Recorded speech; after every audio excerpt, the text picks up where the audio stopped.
శ్రీమాత్రే నమః. అందరికీ శుభోదయం అండి. నిన్నటి నా జీవితానుభవం చెప్పాను. ఈరోజు మరొక ముఖ్య విషయం చెప్తాను. ఒక్కసారి నో అని చెప్పడానికి మొహమాట పడితే జీవితాంతం బాధపడవలసి వస్తుందండి. అలాంటి బాధపడవలసిన సంఘటన నా జీవితంలో జరిగింది. నాకు బాగా తెలిసిన వాళ్ళ జీవితంలోనూ జరిగింది.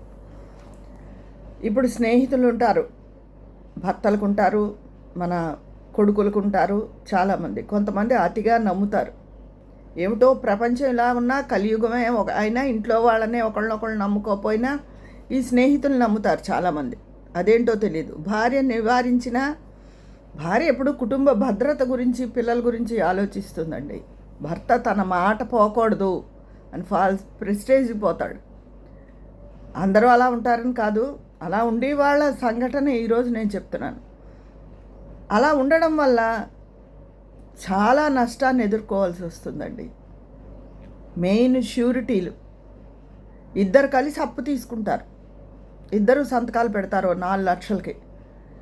2 లక్షలు అప్పు సజావైన వ్యక్తి తీర్చచ్చు, అవతల వ్యక్తి తీర్చడు. వాడు నీ స్నేహితుడే, నీతో ప్రేమగానే ఉంటాడు, కానీ ఏదో కారణాలు చెప్తాడు, కట్టలేకపోయినా ఇలా వచ్చింది అలా వచ్చిందని. కానీ అప్పు ఇచ్చిన వాళ్ళు ఊరుకోరు, నీ మీదే ప్రెషర్ తీసుకొస్తారు. దానికి కట్టవలసిన వడ్డీయో అసలు అంతా నీ మీదే పడుతుంది. ఎన్నాళ్ళు వడ్డీ కడతావు, అసలు కట్టాలి కదా ఎప్పటికైనా, అది కూడా నీ మీదే పడుతుంది. ఇదంతా నీ జీవితానికి ఎంత భారం అవుతుంది. ఇలాంటి మొహమాటం మా వారిలో కూడా ఉండేది. దాని మూల్యం కూడా మేము చెల్లించాము. జీవితంలో ఇన్నాళ్ళు నేను పోరాడగా ఇంత వయసు వచ్చిన తర్వాత ఇప్పుడు ఆయన కొంత మొహమాటాన్ని వదులుచుకున్నారు. ఇప్పటికీ ఫీజుల విషయంలోనూ వాటిల్లోనూ మొహమాటంగానే ఉంటారు.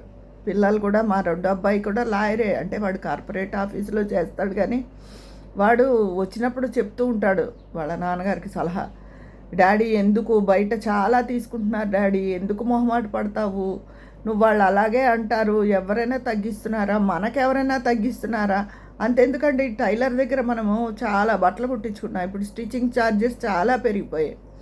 ఒక్కొక్కసారి ఒక 500 ఒక 1000 అలా అయ్యి పై 20 రూపీస్ ఎంత అవుతుంది. ఆ 20 చేంజ్ లేకో లేకపోతే తగ్గించండి అన్న ఒక మామూలు విషయం అని, అబ్బాయి అన్నీ పెరిగిపోయండి అని వసూలు చేసేసుకుంటున్నారు. ఎవరు మొహమాట పడట్లేదు. అలాంటిది ఈ మా వారి దగ్గరకు వచ్చిన వాళ్ళు చాలామంది తగ్గించండి అంటున్నారు. ఆ తగ్గించండి అన్న వాళ్ళలో చాలామంది డబ్బున్న వాళ్ళే. నిజంగా పాపం డబ్బు లేని వాళ్ళు, మధ్యస్థంగా ఉన్నవాళ్ళు ఎప్పుడూ అన్నారు, చెప్పింది ఇచ్చేస్తారు వాళ్ళు. ఇలా ఉన్నవాళ్లే అంటారు. అలాంటి వాళ్ళకి ఎందుకు తగ్గించాలి అసలు, అది చెప్తే అది వినరు.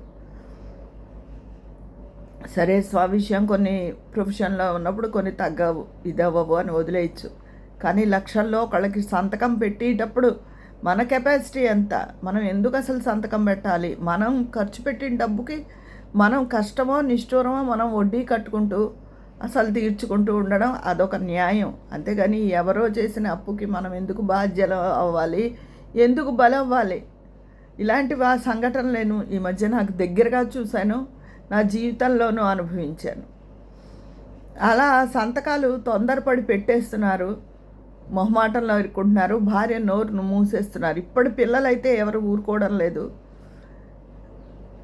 ఇంతకు ముందు పిల్లలు ఊరుకున్నారు, మా జనరేషన్లోనూ ఊరుకున్నారు. ప్రజెంట్ అయితే ఎవరు అలా ఒప్పుకోవడం లేదనుకోండి. అందుకని భర్తలు కూడా ఒక పని చేసేటప్పుడు 1-4 సార్లు ఆలోచించుకునే చేస్తున్నారు. నువ్వు ఖర్చు పెట్టేసుకుని నీ ఖర్చుని అవతల వాడి మీద రుద్దడం ఎంతవరకు సమంజసం, అది చాలా తప్పు కదా. అలా తప్పు, అయ్యో అవతల వాళ్ళ మీద మనం వెయ్యకూడదు అని ఎవ్వరికీ ఉండడం లేదు. అందుకని పాపపుణ్యాలను ఆలోచించే యుగం కాదు ఇది, కలియుగం. అందుకని నువ్వే నీ జీవితంలో జాగ్రత్తగా ఉండాలి. నీ కుటుంబ భద్రతకి, ఆర్థిక క్రమశిక్షణకి ఎప్పుడూ విలువ ఇవ్వాలి. ఆర్థిక క్రమశిక్షణకి విలువ ఇవ్వని వ్యక్తి జీవితాంతం బాధపడతాడు. అతన్ని కట్టుకున్న వాళ్ళు బాధపడతారు, పిల్లలు బాధపడతారు, తల్లిదండ్రి ఉంటే వాళ్ళు బాధపడతారు. అది పిల్లల తల్లిదండ్రులకి ఏం చేసే ఇక్కర్లేదండి. తల్లిదండ్రులు వాళ్ళు బాధపడుతుంటే చూడకుండా ఉండడమే తల్లిదండ్రుల అదృష్టం. అంతేగాని తల్లిదండ్రులకి ఏదో ఒరగబెట్టే ఎక్కర్లేదు. పిల్లలు కష్టపడుతున్నారంటే తల్లిదండ్రులకి ఎంత బాధగా ఉంటుంది. సరే, అదొక టాపిక్ అనుకోండి. దయచేసి ఎవ్వరూ కూడా, నేను నా జీవితానుభవంలో చెప్తున్నాను, అప్పటి వాళ్ళం కాబట్టి మేము సర్దుకున్నాము. ఇప్పుడు వాళ్ళు ఎవరు సర్దుకోరు, చాలా గొడవలు అయిపోతాయి. సంతకాలు ఎవరికి పెట్టేసేయకండి, హామీ సంతకాలు. నూటికో కోటికో తప్ప ఎవ్వరూ కూడా అలా సంతకాలు పెట్టినప్పుడు వాళ్ళు తీర్చడం లేదు.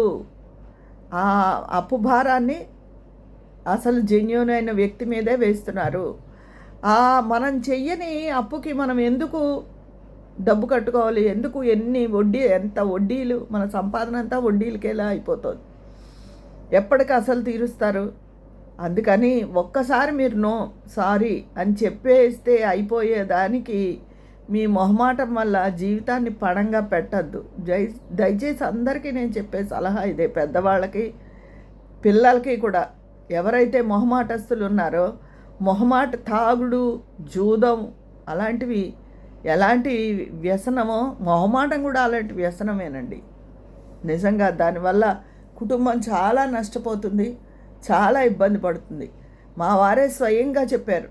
నిన్న రాత్రి ఏవో మాట్లాడుతుంటే, నువ్వు ఈ టాపిక్ గురించి చెప్పు విజయ, మొహమాటం వల్ల జీవితంలో ఎంత నష్టపోతామో. నా మొహమాటం నన్ను చాలా దెబ్బతీసింది. అదృష్టం కొద్దీ నువ్వు కానీ పిల్లలు కానీ అందులో కల్పించుకుని అవ్వలేదు, నాకు సహకరించారు. కానీ అది ఒక మనిషిని ఎంతో ఆర్థికంగా దెబ్బతీస్తుంది. అందుకని అందరికీ ఈ విషయం మీద అవేర్నెస్ కల్పించు. ఇప్పుడు వాళ్ళందరూ తెలివిగానే ఉంటున్నారు, కానీ అసలు చెప్తే మంచిది కదా అన్నారు. ఆయన సలహా మేరకే నేను ఈరోజు ఈ టాపిక్ చెప్పడం జరుగుతుంది. ఎవ్వరూ మొహమాట పడకండి. ఒక్కసారి నో సారీ ఏమనుకోవద్దు, నేను పెట్టను అనడానికి, అంటే అవతల వాళ్ళతో మీకు చెడిపోతే చెడిపోతుంది, నష్టమేం లేదు, అలాంటి స్నేహం అక్కర్లేదు. దానికోసం మీ కుటుంబాన్ని పణంగా పెట్టద్దు, వాళ్ళని ఇబ్బంది పెట్టద్దు మానసికంగా. మీ ఆర్థిక భద్రతను దెబ్బ తీసుకోకండి. రేపటి అనే రోజున మీకు ఎవరు డబ్బు ఇస్తారు? నువ్వు ఇస్తావా అని ఒక వయసు వచ్చాక అడుగుతారా? ఎవరి జాగ్రత్తలో వాళ్ళు ఉండాలి. ఎప్పుడు ఏ ఖర్చులు వస్తాయో, ఎప్పుడు ఏం ముంచుకొస్తాయో తెలియదు కదా. కరోనా వచ్చినప్పుడు లక్షల్లో డబ్బులు ఖర్చులు అయ్యాయి అందరికీ. ఎంత ఖర్చు అయినా కూడా బతికిన వాళ్ళు బతికారు, లేని వాళ్ళు లేరు.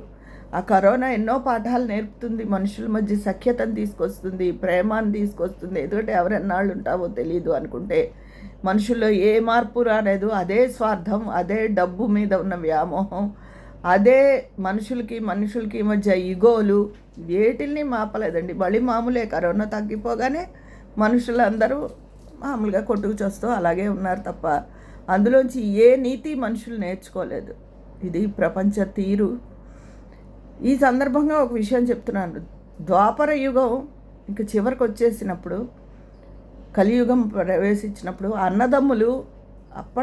అన్నదమ్ముల విభేదాలు ద్వాపర యుగం కాదు, కలియుగం త్రేతాయుగం చివరికి వచ్చినప్పుడు, అంటే ద్వాపర యుగం ద్వాపర యుగంలోనే కదా అన్నదమ్ములు అందరూ కొట్టుకు చచ్చారు.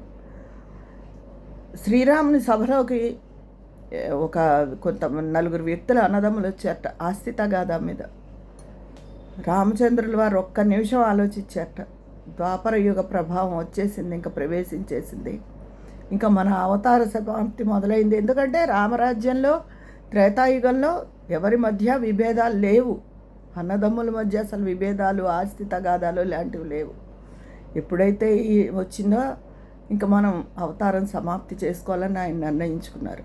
అలాగే ద్వాపరయుగంలోనూ అలాగే, ద్వాపరయుగం కన్నా దారుణం ఈ కలియుగంలో మనిషి తెలివితేటలే మనిషిని రక్షిస్తాయి. మంచితనం, మనం మంచిగా ఉన్నాం కదా, మనం ధర్మంగా ఉన్నాం కదా, ధర్మం కాపాడదా, మంచితనం కాపాడదా అంటే ఏదీ కాపాడదండి. నీకున్న తెలివి, నీకున్న డబ్బు జాగ్రత్తే నిన్ను కాపాడుతుంది, నిన్ను ఒక సంఘంలో గుర్తింపు ఉండే వ్యక్తిలా నిలబెడుతుంది. అంతేగాని మీ ప్రెస్టేజ్కి పోయి ఎవరికి సంతకాలు పెట్టద్దు. జీవితాన్ని అభద్రతగా దారుణంగా మార్చుకోకండి. ఎందుకంటే ఆర్థిక క్రమశిక్షణ లేని కుటుంబం చాలా బాధలు పడుతుంది. అది మీ పిల్లల్ని బలి చెయ్యొద్దు. ఆర్థిక క్రమశిక్షణగా అందరూ ఉండండి. ఒక్కసారి నో సారీ అని చెప్పేసి ఎవరికైనా సరే సంతకాలు అవి పెట్టమంటే. ఇంకా దానికన్నా ఒక 10,000 5,000 మీకు శక్తి ఉంటే ఎవరికైనా ఊరికే ఇవ్వండి. అది తలనొప్పి లేని వ్యవహారం.